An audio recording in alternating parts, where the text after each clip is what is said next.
Subscribe to our channel by clicking the subscribe button. Click the bell button and enjoy the latest uploads from our channel. अस्सलाम वालेकुम friends, आज की इस video में हम Eiffel tower के बारे में बात करेंगे जो कि फ्रांस के मशहूर शहर पेरिस में वाक़या है। आईफल टावर फ्रांस की अज़मत की एक अलामत है। पेरिस का नाम लिया जाए और आईफल टावर जहन में ना आए, ऐसा हो ही नहीं सकता। आईफल टावर पेरिस की पहचान है। ये लोहे का एक अजीम ढांचा है। ये पेरिस का सबसे ऊंचा टावर है। आईफल टावर फ्रांस के शहर पेरिस में दरिया सीन के किनारे वाक़या है। एक सर्वे के मुताबिक दुनिया के अब तक तकरीबन 200 करोड़ इंसान ये देख चुके हैं। ये दुनिया की ऐसी जगह है जहां पर दुनिया के सबसे ज़्यादा लोग आ चुके हैं। सैकड़ों मजदूरों के साथ 28 जनवरी 1887 को इसकी तामीर शुरू हुई। इसकी ऊंचाई 304.8 मीटर यानी कि 1000 फुट है। इसका वजन 60,300 टन है। इसमें 1660 सीढ़ियाँ हैं और सीढ़ियों के साथ साथ इसमें लिफ्ट भी मुनक्कद की गई है। आईफल टावर 31 मार्च 1899 में मुकम्मल हुआ। इंजीनियर अलेक्जेंडर गस्तावे आईफल दुनिया का एक मशहूर व मारूफ माहिर तामीरात था और एक कंस्ट्रक्शन कंपनी में मुलाजिम था, और इसको ज़मीन में लोहे से कुछ अलग बनाने का ख्याल आया और इसने अपने इस ख्याल को हकीकत के रंग में रंगा, जिसके नतीजे में इसके करीबी कोलीग्स भी इसका साथ छोड़ गए। लेकिन अलेक्जेंडर गस्तावे ने हिम्मत नहीं हारी और दिन रात एक करके एक अजीम शाहकार तमीर कर डाला। गुस्तावे ने इसे फ्रांस की इनकलाब की 100वीं सालगिरह की तकरीब पर दाखिली दरवाजे की हैसियत से बनाया था। ये टावर शुरू में सिर्फ 20 साल के लिए बनाया गया था और इसने 1909 में ख़त्म हो जाना था। लेकिन जैसे ही 20 साल पूरे हुए तो रेडियो ईजाद हो गया। रेडियो के सिग्नल्स के लिए पेरिस में एक बुलंद इमारत दरकार थी और आईफल टावर वाहिद मुकाम था जहां से तकरीबन पूरे पेरिस को रेडियो के सिग्नल्स मिल सकते थे। इंतज़ामिया ने आईफल टावर पर रेडियो का बूस्टर लगा दिया और ये बूस्टर बादता आईफल टावर की ज़िंदगी बन गया।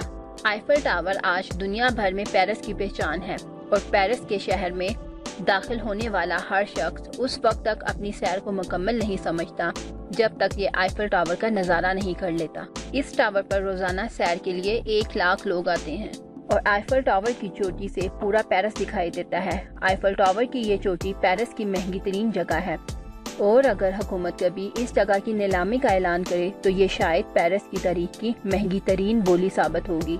आप अगर दुनिया की महंगी तरीन जगह पर जाएं तो आप इस बुलंदी पर वॉशरूम देखकर हैरान रह जाते हैं।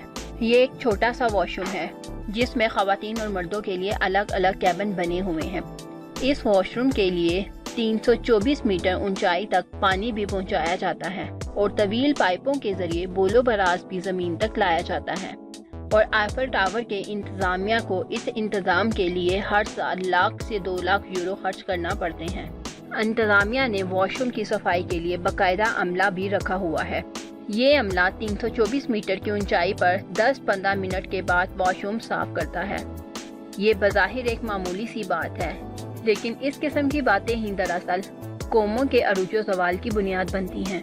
आईफल टावर फ़न तमीर का एक ऐसा शाहकार है जिसमें मौसमियाती तब्दीलियों के साथ साथ इसकी लंबाई और चौड़ाई में भी तब्दीलियाँ रूनुमा होती हैं। आपको शायद हैरानी हो कि सर्दियों में इसकी लंबाई 6 इंच कम हो जाती है और तेज़ हवाओं के बायस ये टावर 12 सेंटीमीटर तक झूमता है। 2012 में आईफल टावर देखने वालों की तादाद 61,80,000 अफराद थी। आईफल टावर को रात के वक्त 20,000 मुख्तलिफ रोशनियों से रोशन किया जाता है, जिससे देखने वालों के पास तारीफ के लिए भी अल्फाज नहीं बचते। न्यूयॉर्क नेट न्यूज़ दुनिया भर में मौसीकार अपनी धुनों को मुनफरिद बनाने के लिए मुख्तलिफ तजर्बात करते रहते हैं, लेकिन एक अमरीकी मौसीकार ने तो आईफल टावर को भी बतौर साज इस्तेमाल कर लिया। कई दहानों से मुसव्वरी और फोटोग्राफी की जीनत बनने वाला शाहकार आईफल टावर अब मौसीकी में भी इस्तेमाल होने लगा है।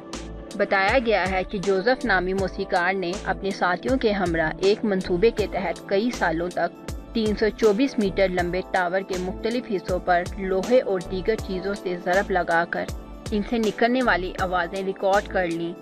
मौसीकार ने 2000 से ज़ायद ऐसी आवाज़ें रिकॉर्ड की हैं और इसका कहना है कि वो इन्हें इस्तेमाल करते हुए एक धुन तख्लीक देगा। आईफल टावर फ्रांस का सबसे ऊंचा और दुनिया में सबसे ज़्यादा देखा जाने वाला टावर है। یہ کہنا بالکل بھی غلط نہیں ہوگا کہ آئیفل ٹاور کے بغیر پیرس اس طرح ہے جیسے پیرس کے بغیر فرانس۔ فرینڈز، یہ تھی میری آج کی ویڈیو، امید کرتی ہوں کہ آپ کو پسند آئی ہو۔ پلیز شیئر اور لائک کرنا مت بھولیے گا۔ شکریہ۔